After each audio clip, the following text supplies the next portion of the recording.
Assalamualaikum warahmatullahi wabarakatuh. Alhamdulillahilladzi anzala sakinatan fi qulubil mu'minin liyazdadu imanan ma'a imanihim. Asyhadu an la ilaha illallah wahdahu la syarikalah wa asyhadu anna Muhammadan abduhu wa rasuluh, amma ba'd. Pemirsa yang berbahagia, alhamdulillahirabbil alamin. Puji dan syukur marilah senantiasa kita panjatkan kehadirat Allah Subhanahu wa taala yang sampai pada kesempatan hari ini kita masih diberikan nikmat umur yang panjang, diberikan nikmat kesehatan, kesempatan sehingga bersama-sama kita bersilaturahmi dan juga thalabul ilmi pada hari ini.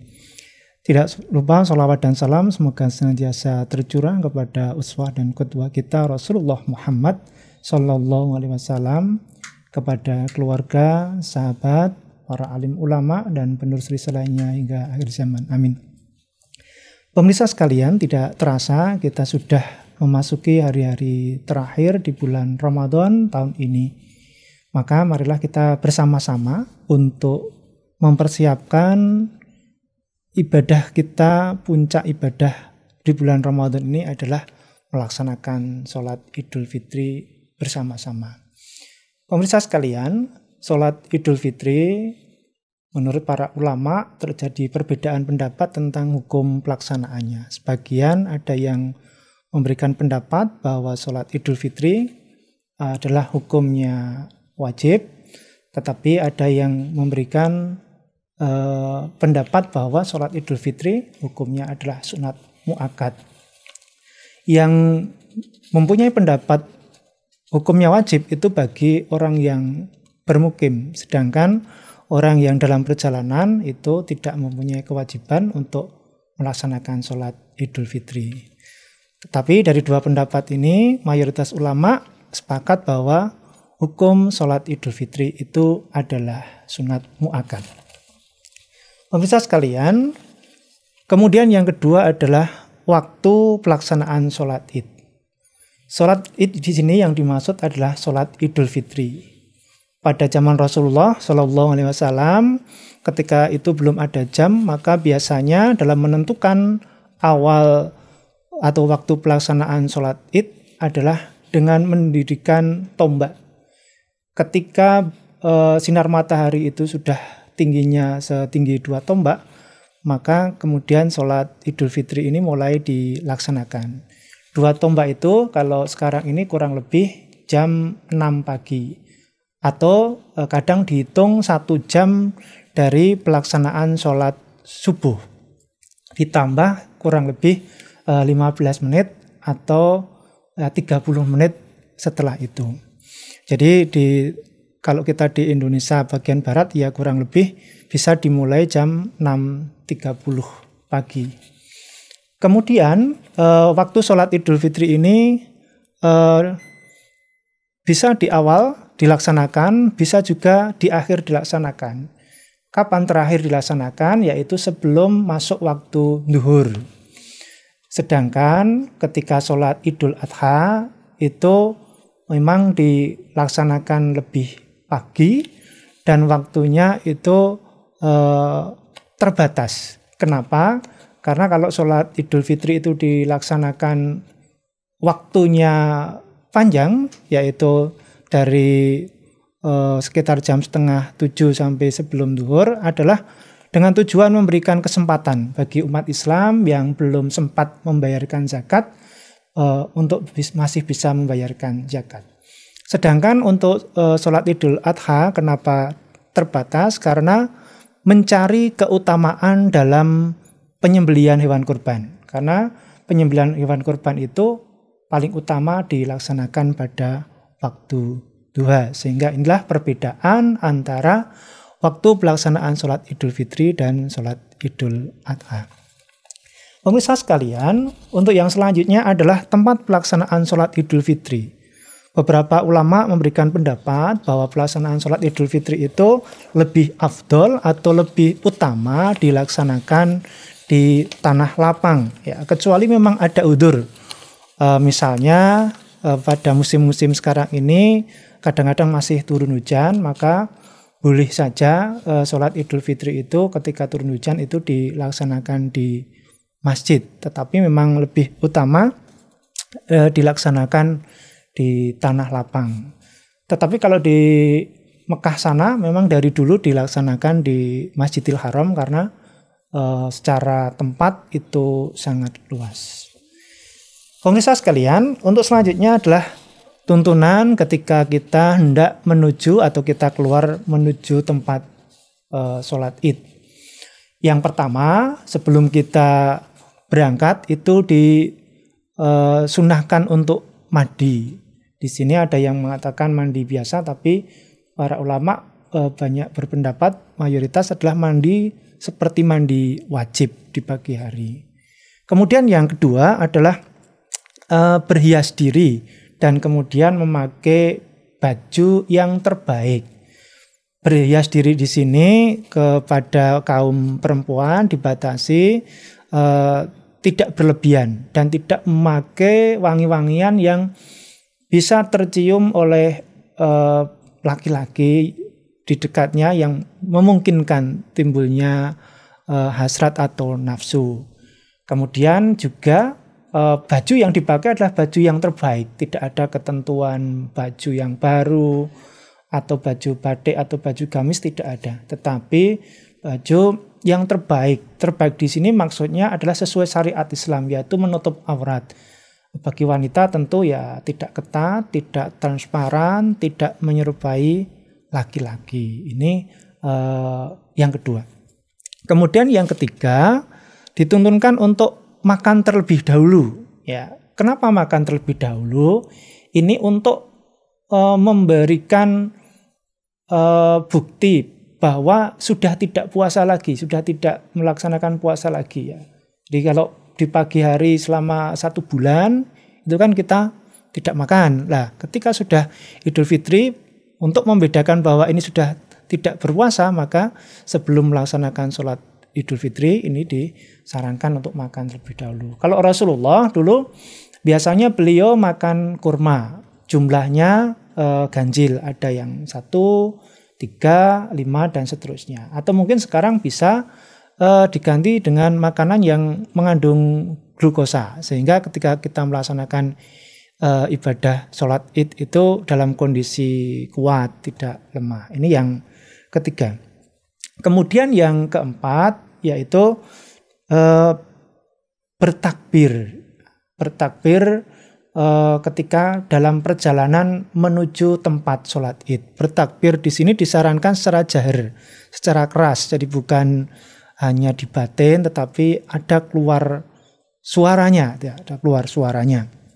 Kemudian yang kedua, bacaannya macam-macam. Allahu Akbar, la ilaha illallah, Allahu Akbar, walillahil hamd, dan sejenisnya. Ini sampai kita ke tempat sholat id ya. Kalau jaraknya itu dekat berarti ya tidak terlalu lama, tapi kalau jauh ya berarti terlalu lama, tidak apa-apa.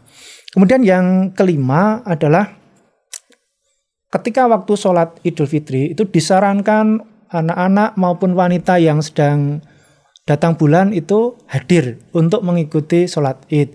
Kecuali yang sedang berhalangan itu hanya duduk-duduk atau di belakang. Mungkin kalau di daerah kami itu yang tidak sholat itu dititipi atau diberi tugas untuk menjaga anak-anak yang ibunya ikut sholat biar tenang, ya tidak sholat ini mempunyai kewajiban membantu ibu-ibu yang membawa anak kecil untuk ya sementara mengasuhnya agar ibu-ibunya ini tenang. Ini. Kemudian yang keenam adalah juga dianjurkan untuk melewati jalan yang berbeda. Ya, melewati jalan yang berbeda. Maksudnya jalan yang berbeda di sini ya betul-betul jalan yang berbeda, bukan berangkat dari sisi kiri kemudian pulang dari sisi kanan, kan itu beda Pak. Bukan, tapi betul-betul jalan yang berbeda, tidak melewati jalan yang tadi dilewati saat berangkat. Kemudian yang terakhir yang dianjurkan adalah ketika menuju tempat sholat id atau ke lapangan itu, kita dianjurkan berjalan kaki jika memungkinkan atau waktunya cukup. Kalau itu tidak memungkinkan atau waktunya nanti keburu ketinggalan, maka boleh menggunakan kendaraan, baik itu sepeda, sepeda motor, mobil, dan sejenisnya. Baik, para pemirsa sekalian, ketentuan yang selanjutnya adalah sholat Idul Fitri itu tidak diawali dengan sholat sunnah qobliyah maupun diakhiri dengan sholat sunnah ba'diyah. Jadi hanya betul-betul melaksanakan sholat id yang 2 rakaat itu saja tanpa diawali ataupun diakhiri dengan sholat sunnah.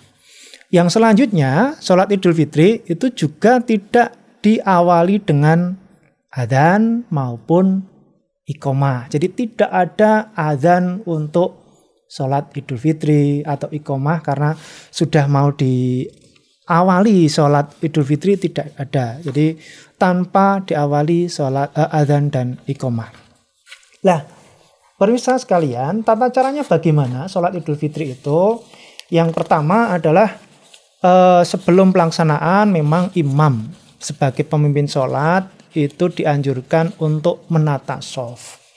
Tapi karena sholat Idul Fitri itu jumlah jamaahnya cukup banyak biasanya dan dilaksanakan di lapangan, bisa dibantu oleh panitia. Jadi panitia ada yang mengawasi atau memantau di setiap shaf, apakah shaf itu sudah penuh, sudah lurus atau belum. Kemudian shaf berikutnya sampai yang paling belakang.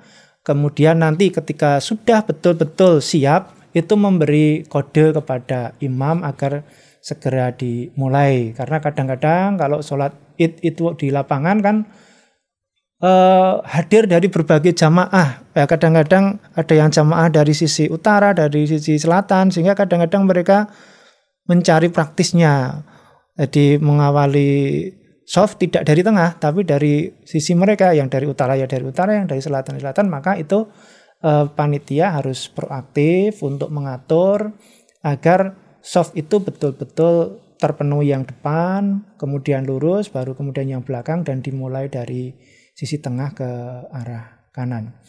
Kemudian yang pertama yang dilakukan adalah membaca takbiratul ihram sebagaimana sholat-sholat lainnya. Jadi takbir yang pertama takbiratul ihram. Kemudian di sini takbirnya itu selain takbiratul ihram itu diikuti dengan takbir zawaid atau takbir tambahan. Untuk rakaat pertama takbir zawaid itu dilakukan atau dilaksanakan sebanyak 7 kali. Ini untuk takbir pada rakaat yang pertama. Kemudian Kemudian di antara takbir satu dengan yang lain, karena itu 7 kali, itu tidak ada bacaan khusus. Jadi ya takbir aja, Allahu Akbar, Allahu Akbar. Ya, tidak ada bacaan khusus. Walaupun ada yang meriwayatkan dari Ibnu Mas'ud itu menyampaikan bahwa ada bacaannya Subhanallah walhamdulillahi wala ilaha illallah wa akbar Allahumma gfirli warhamni. Ada yang punya pendapat seperti itu. Nah, setelah takbir yaitu membaca ta'awud ya secara sir. Kemudian setelah membaca ta'awud dengan membaca surat Al-Fatihah ya. Surat Al-Fatihah itu khusus imam, bagi makmum itu mendengarkan atau menyimak ya ini. Kemudian setelah membaca surat Al-Fatihah itu dilanjutkan dengan membaca surat. Biasanya imam itu membaca surat Al-A'la pada rakaat pertama dan kemudian surat Al-Ghasyiyah pada rakaat yang kedua. Kemudian yang selanjutnya setelah membaca surat-suratan dilanjutkan dengan gerakan sholat seperti biasa, rukuk, i'tidal, sujud, dan seterusnya sampai kembali nanti masuk ke rakaat yang kedua. Nah, di rakaat yang kedua itu takbir zawaidnya adalah 5 kali. 5 kali ini di luar takbir bangun ya. Kalau bangun itu tidak dihitung. Jadi selain takbir bangun, kemudian ada tambahan takbir 5 kali. Sehingga tidak ada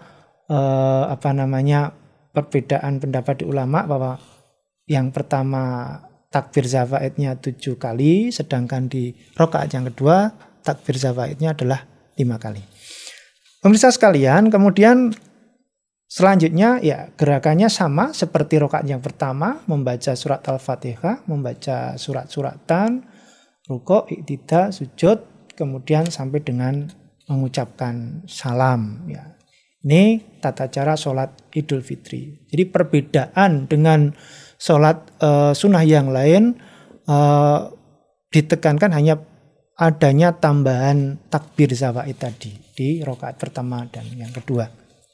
Nah, pemirsa sekalian, kemudian setelah sholat Idul Fitri selesai dilaksanakan, maka yang dilakukan selanjutnya adalah khutbah sholat Idul Fitri. Khutbah sholat Idul Fitri ini dilaksanakan setelah sholat. Berbeda dengan sholat Jumat yang dilakukan sebelum sholat. Sholat Idul Fitri ini khutbahnya itu dilakukan setelah sholat. Jadi bukan sebelum tapi setelah. Nah, pemirsa sekalian, kemudian bagi jamaah ini tidak ada keharusan untuk mengikuti khutbah sholat Id ya. Jadi boleh mengikuti, boleh tidak mengikuti. Tentu yang paling utama ya mengikuti sampai selesai ya, sampai selesai. Karena biasanya di masyarakat kita kadang setelah sholat Id itu kemudian dilanjutkan dengan ikrar sawalan atau ikrar saling memaafkan. Nah, ini momen yang juga bagus bagi kita untuk saling meminta maaf antara satu dengan yang lain, walaupun ini kemudian sangat ditekankan oleh imam bahwa tidak kemudian menggugurkan silaturahmi ke rumah tetangga, ke rumah keluarga, dan lain sebagainya. Karena kemudian ada yang punya pendapat sudah minta maaf setelah sholat Id tidak perlu datang lagi, bukan, tetapi ini sebagai simbol kemudian silaturahminya tetap dilaksanakan. Ini pemirsa sekalian, kemudian apa ucapan di hari raya Idul Fitri ini yang sesuai dengan tuntunan Rasulullah. Jadi ucapan yang sesuai dengan tuntunan Rasulullah ketika sudah selesai sholat Idul Fitri atau pada hari raya, bukan selamat hari raya Idul Fitri, mohon maaf lahir dan batin, yang mungkin itu di budaya di Indonesia ada, tetapi yang dituntunkan Rasulullah adalah mengucapkan taqabbalallahu minna wa minkum. Semoga Allah menerima amal ibadahku dan ibadahmu. Taqabbalallahu minna wa minkum. Karena para sahabat itu dulu ketika menjelang Ramadan itu sudah 6 bulan sebelumnya para sahabat sudah mempersiapkan. Sehingga kadang di masyarakat kita itu ada yang melantunkan doa Allahumma barik lana fi rajabana wa sya'bana wa balikna ila Ramadan. Ini doa para sahabat agar bisa dipertemukan dengan bulan Ramadan, dan para sahabat itu sampai dengan 6 bulan setelah Ramadan itu senantiasa berdoa pada Allah agar amalannya itu diterima. Maka ucapannya di hari raya Idul Fitri ini yang dituntunkan Rasulullah adalah taqabbalallahu minna wa minkum. Pemirsa sekalian, yang terakhir adalah bagaimana kalau hari raya Idul Fitri itu bertepatan dengan hari Jumat. Ya, insya Allah untuk tahun ini kayaknya tidak bertepatan dengan hari Jumat. Tetapi bagaimana ketika bertepatan dengan hari Jumat?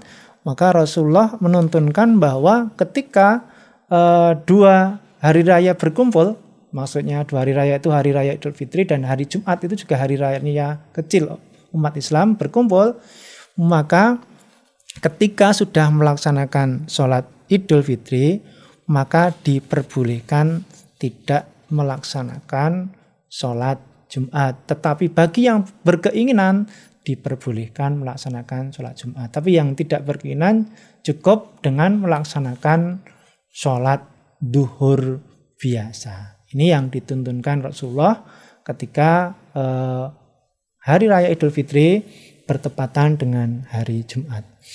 Pemirsa sekalian yang dirahmati Allah, saya kira itu yang dapat kami sampaikan, panduan mengenai pelaksanaan sholat hari raya Idul Fitri. Mari di akhir bulan Ramadan ini kita senantiasa menjaga amalan kita dan juga meningkatkan amalan kita. Semoga apa yang dijanjikan Allah, yaitu Allah akan mengampuni dosa-dosa orang yang berpuasa, orang yang melakukan sholat taraweh, orang yang melaksanakan iktikaf atau melakukan mendapatkan sholat di malam Lailatul Qadar, itu Allah berjanji akan diampuni dosanya, betul-betul diampuni oleh Allah. Dan mari kita sempurnakan ibadah kita itu dengan membayar zakat dan nanti kita tuntaskan dengan melaksanakan sholat Idul Fitri. Dan semoga selesai Ramadan kita betul-betul bersih, lahir tanpa dosa seperti bayi yang dilahirkan dari ibunya. Terima kasih atas perhatiannya. Ada kekurangannya saya mohon maaf karena kekurangan pengertian kami, dan ada hikmahnya itu dari Allah Subhanahu wa taala. Nasru minallahi wa fathun qarib wa basyiril mu'minin. Wassalamualaikum warahmatullahi wabarakatuh.